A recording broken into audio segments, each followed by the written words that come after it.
John 10, verses 1 to 10.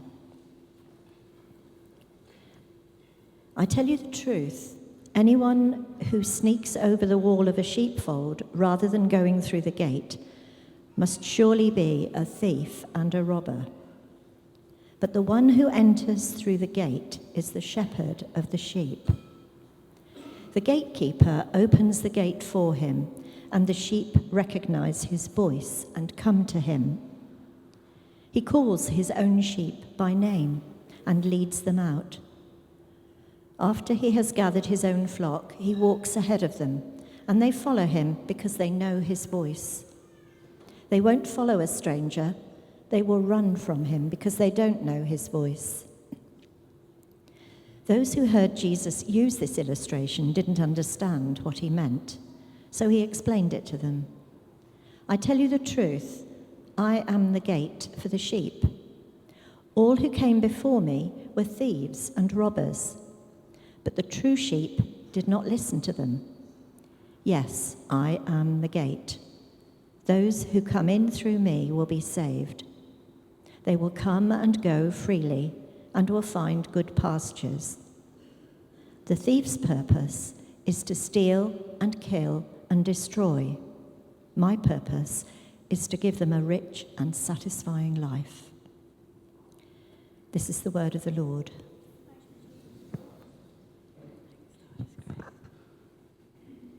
Brilliant. Thanks, Di. Good morning, everyone. How are we? I know it's a bit chilly. Keep rubbing your hands together, and hopefully you'll be engaged with what I have to say this morning. I'm talking on Jesus being the gate. And I don't know about you, but I love a good meme. And this week I found a meme that helped me kind of illustrate what I wanted to talk about. I love it when that happens. So I need to ask a question. Who here has been watching The Traitors? Yes, loving The Traitors. Okay. It's top TV, everyone. And I do look forward to it at 8 p.m. Wednesday, Thursday and Friday. And I was, as I often do, scrolling, saw a meme that was quite helpful. Now this character, she's a real life person, is called Roxy, okay? Roxy from The Traitors.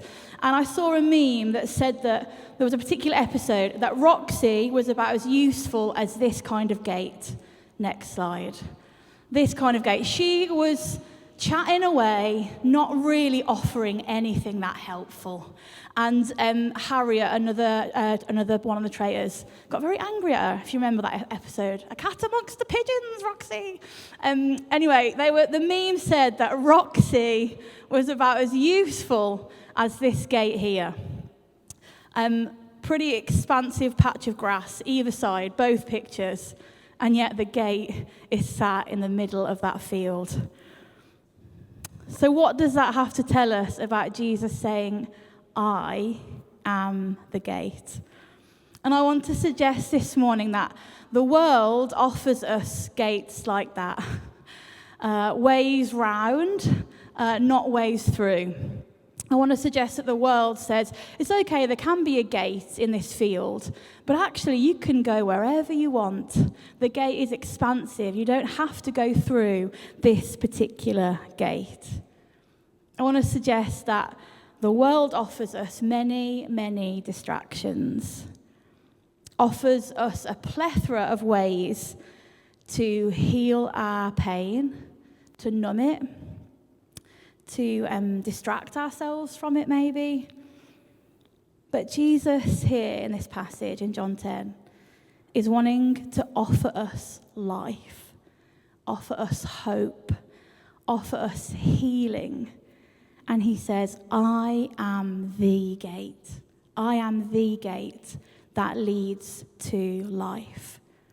I am the gate that whoever enters through me will be saved. I am the gate that leads to life in all its fullness. He goes on to say the thief, the enemy, the devil, is the one offering solutions, but they only steal, kill, and destroy. Jesus is the gate that leads to true life.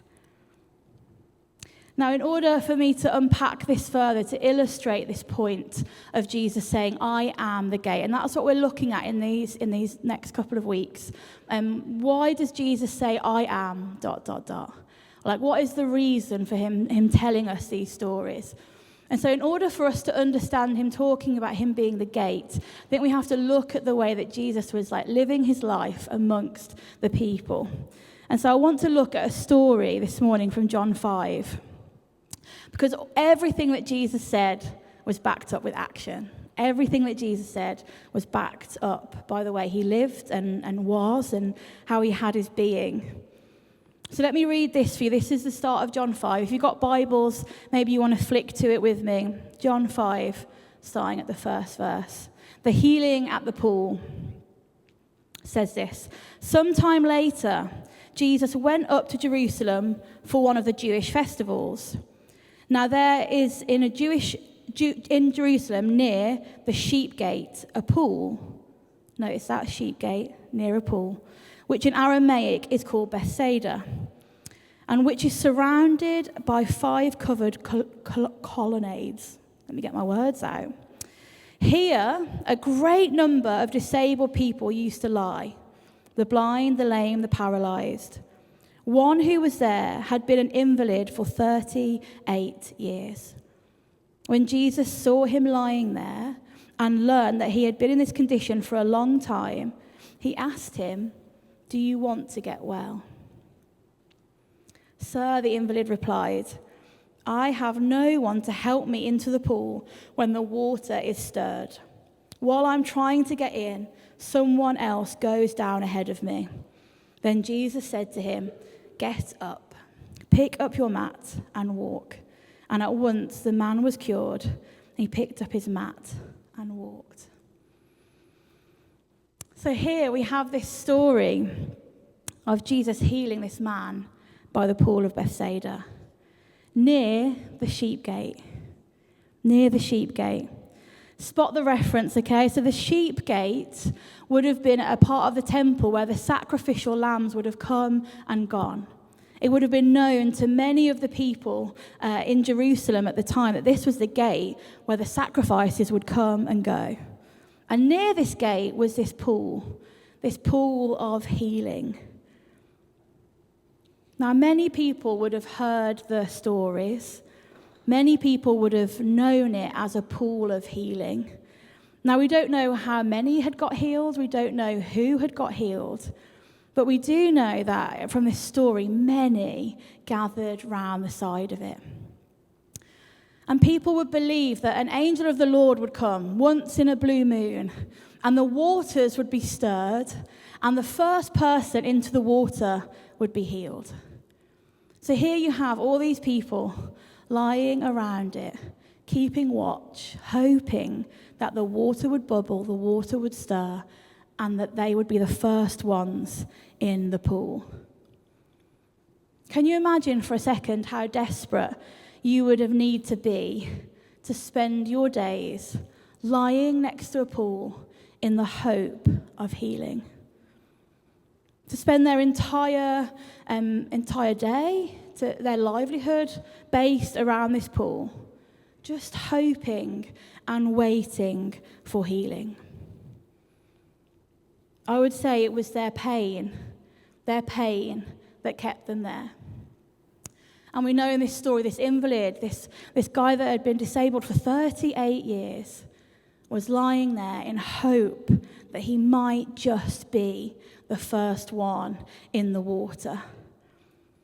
And we hear him say, others get in before I get a chance. That's why I'm not healed. No one's come to help me. No one's come to help me actually get in the water. Now let me just point out to you what all of this would have meant at that time.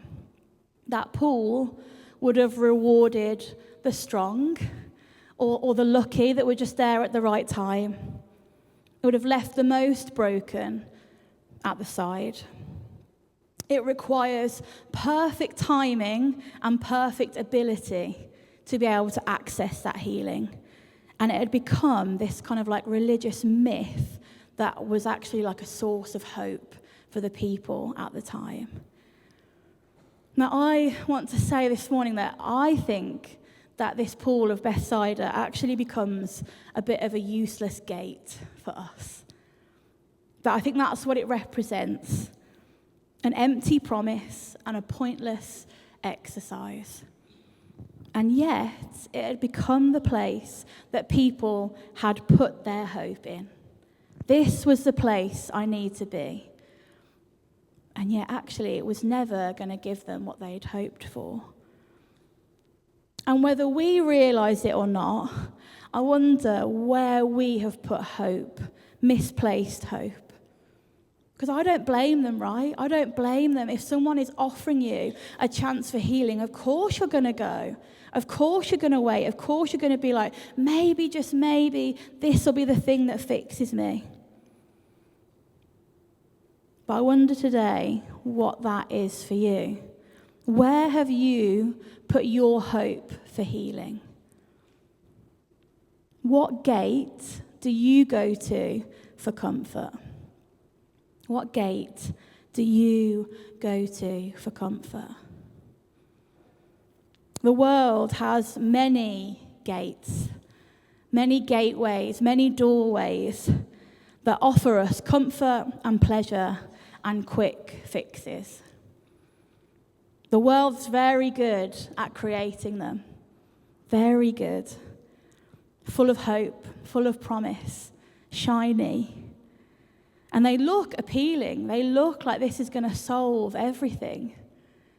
And yet we know all too well that these kind of things that we look for quick fixes never actually heal what's going on inside. Maybe for you it's alcohol, something to take the edge off. Maybe it's porn, something to make you feel good in the moment. Maybe it's food, something to find comfort in. Maybe it's shopping, something to distract yourself by. Maybe it's romantic relationships, someone who wants you. Maybe it's work, something to find worth in. Maybe it's status, something to show your importance. I could keep going, right?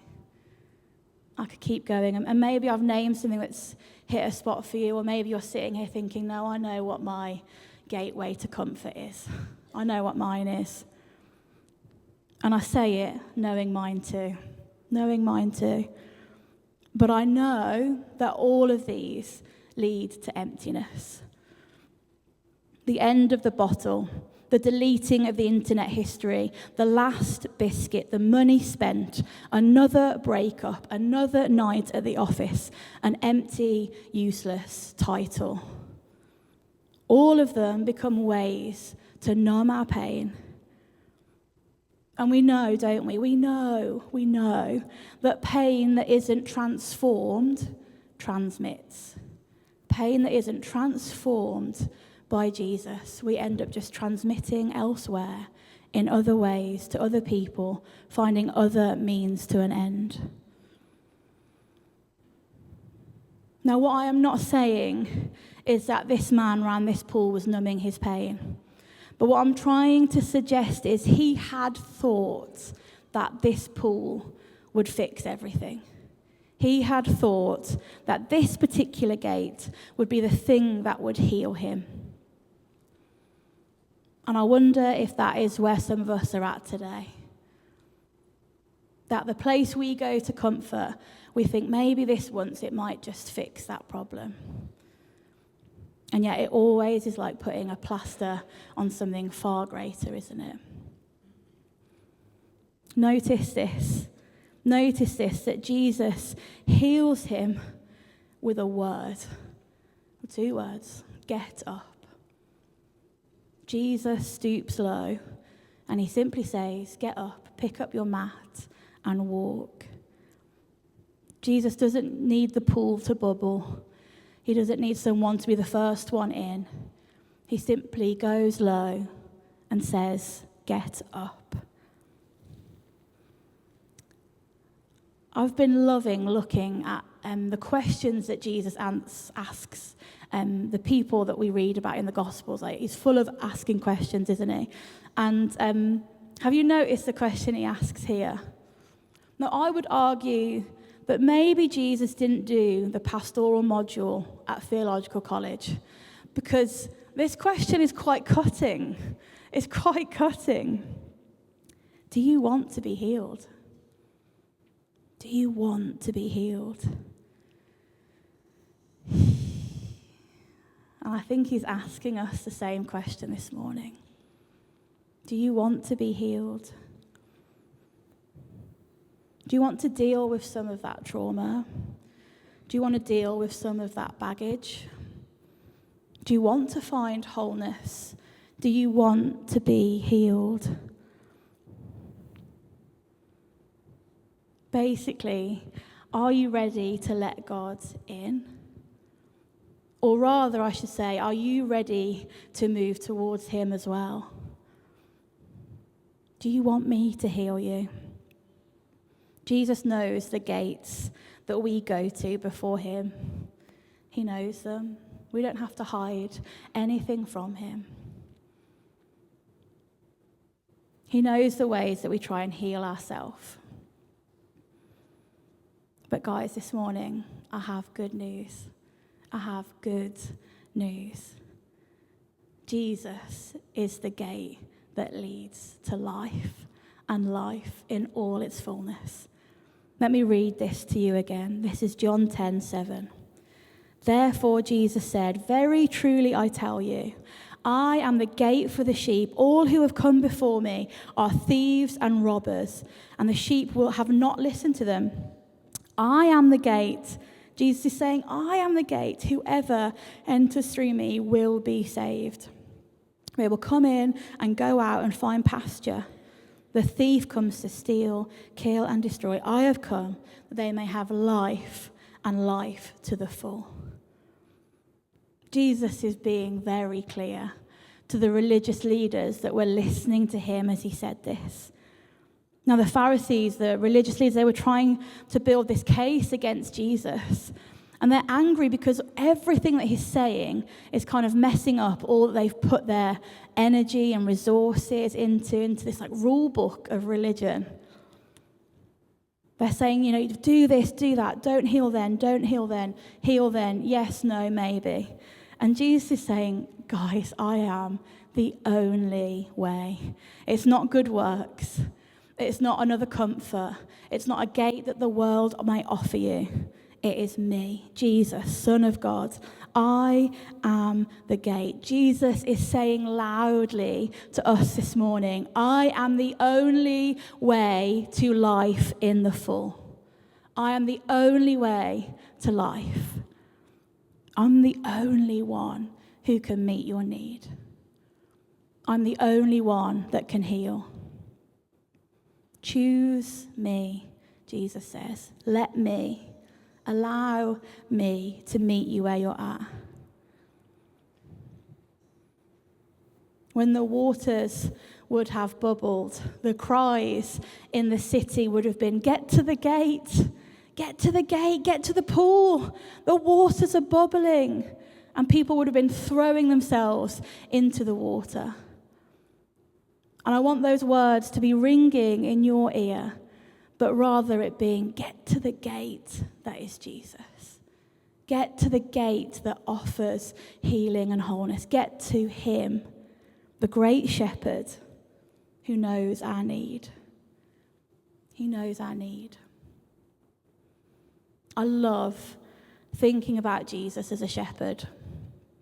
Now, it won't surprise you, I'm not a farm girl, okay? I'm a city dweller, I really am. But I love thinking about Jesus as a shepherd because it's beautiful, beautiful imagery. And so next week we're going to be looking at the Good Shepherd. But I want to just read you this extract that I found that helps just explain this passage a bit further. Let me read this out to you now. Sheep are totally dependent upon the shepherd who tends to them with care and compassion. Shepherds were the guides, protectors, the constant companions of sheep. So close was the bond between shepherd and sheep that even to this day, Middle Eastern shepherds can divide flocks that have mingled at a well simply by calling their sheep. The sheep know the shepherd's voice and come running. Shepherds were inseparable from their flocks. The shepherd would lead the sheep to safe places to graze and make them lie down for several hours. And then at night, he would lead them into the protection of a sheepfold. The sheep pen was often in the countryside, and the shepherds would keep their flocks out there in good weather. And this type of sheep pen was nothing more than a rough circle of rocks piled up to create a wall and a small opening for the sheep to come in and out. Through it, the shepherd would drive the sheep by night, and since there was no gate to close it, just an opening, the shepherd would keep the sheep in by lying across the opening. He would sleep there, in this case becoming the door to the sheep. He is the gate. He would have brought comfort and protection to those helpless sheep. It got me thinking about times when I was a little girl, probably watched something scary and being afraid to sleep at night. And my dad would often come in and just sleep on the floor with a pillow. A bit grumpy about having to do that, I admit. But he would come in and he'd be like, right, I'll sleep on the floor so that you can fall asleep. And I remember him snoring so loudly. And rather than it being annoying, actually it brought me so much comfort. The shepherd lies in front of the gate, protecting the sheep, with the sheep, being near them, bringing them comfort. And so when Jesus says, I am the gate, this is the picture that people would have thought of. The shepherd lying in front of the sheep pen, bringing comfort. You see, when Jesus says, whoever enters through me will be saved, he's answering the cry from that man in John 5. So I have no one to help me into the water. Jesus is saying you don't need to be fast enough, strong enough. You don't need the right moment at the right time for the waters to bubble and heal you. You need me. You need me. I am the gate. I am the Saviour. I am the one that has come to heal you. And so let me put it like this as a slide that looks like John 5 and John 10. I just want to show you the connections in the story. John 5, a pool that might heal. John 10, a person who will save. John 5 shows that the access is dependent on speed. But actually in John 10, the gate is access dependent on trust. In John 5, the weak are excluded. In John 10, the weak are welcomed. In John 5, healing becomes competitive. But in John 10, life is given freely and abundantly. What a gift, what a relief. And what I don't want you to go away this morning and hear, don't hear me when I say this, don't go away thinking, I'm a failure and I've got to try harder. I don't want you walking away feeling like that. I don't want you to walk away feeling like, oh, Jess named the thing that I'm struggling with, and now I'm going to sit with that all week and just feel helpless, and I'm going to despair and maybe just go further into whatever gate you've chosen. Don't go away thinking that. Hear the good news that Jesus freely offers us. He says, I am the gate that leads to life. Jesus goes low. He goes low and he goes first. And he says, come to me, the gate that leads to life. Not cheap imitations, not counterfeits, but literally come to me. And so please don't hear strive and do better. Hear me say, come humbly to Jesus. the gate that leads to life. Matthew 7, verse 13 says this, "Enter through the narrow gate, for wide is the gate and broad is the road that leads to destruction, and many enter through it. But small is the gate and narrow the road that leads to life, and only a few will find it." Only a few will find it. I found this image, which I think depicts beautifully the narrow gate. It's of a man coming up to a cross-shaped gateway, yet carrying baggage from the road. And he's looking at the gate and he's wondering, how am I going to be able to fit all of this baggage through the gate? Well, we know, don't we? Jesus wants us to take that off our shoulders. He doesn't want us to carry that through. And when we enter through the narrow gate, it requires us to shed and leave behind all the things that we've been carrying for comfort, hoping that that might be the thing that fixes us. And yet there's an invitation here to lay it down before Jesus, to lay it down before Jesus. The narrow road leads to life. Lay down your burdens before him. Lay down your burdens before him. Let me finish with this. Paul writes in 2 Corinthians, this is chapter 6 in the Message. Hear me say this as your pastor this morning.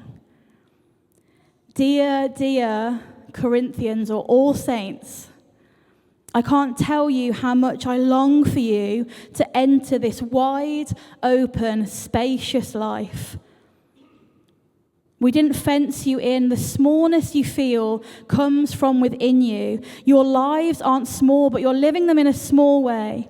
I'm speaking as plainly as I can and with great affection. Open up your lives. Live openly and expansively. He is the gate. He is the gate. And when we enter into it, we're not boxed in. We're not trapped. We enter into green pastures, an open life, spacious, expansive, full of hope and healing. And the only thing that requires of us is to come to him. Stop struggling on your own. Come to him. And so I want you this morning, as we come to the table, as we come to taste and see of his goodness, as we remember the price he paid on the cross, I want you to come, leaving your baggage at the foot of the cross. That is all that is required of us, to simply come, to taste and see of his goodness. To know that in him we find life and life to the full and healing and wholeness. And so as you prepare your hearts to receive communion this morning, ask yourself, what is the thing I need to give to Jesus? What am I carrying? What gate do I go to find comfort? And maybe you want to simply pray the prayer, Lord, help me. I come to you now. Lord, help me. And so, Holy Spirit, we ask now that you would come and do what only you can do. A deep work in us. A deep work in us. Come now, Lord. Where do we need to hear your voice? What bags do we need to leave at your cross?